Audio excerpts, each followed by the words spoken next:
How to fix webcam not working on Windows 11. Hi everyone, this is Kate and welcome back to another video. And on today's video we will learn how we can fix if web camera is not working in your Windows 11. So without further delay, let's get started with this video. First and foremost, close your web camera and your device and give a restart to your laptop or PC. After you restart your device, check whether your problem is solved or not. If that does not help you, then make sure that the webcam driver is updated. For that, navigate to the start icon, right click on it and head towards device manager.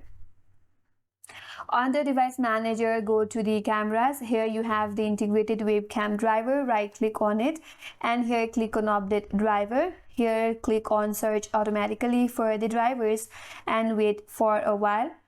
And here it says the base drivers is already installed and make sure that this driver is up to date.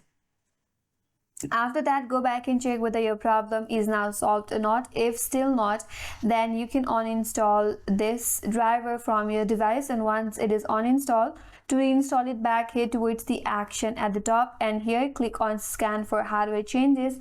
Then the webcam driver will be reinstalled automatically. After that, you can close your device manager and then check whether your problem is solved or not. If still not, now look for the camera access. For that, open up settings in your device. So click on settings. Once you're under settings, you have to head towards privacy and security. Under privacy and security, scroll down a bit and head towards this camera under the app permissions. And make sure that all of this toggle is turned on under the camera in order to allow the camera access to the application. So if any of the toggle is turned off, make sure to turn it on. Now you can close this and this should help you fix your problem. That's all for today's video. Hope this video was helpful, and if you are new to our channel, consider subscribing. Thanks for watching and stay tuned for more videos.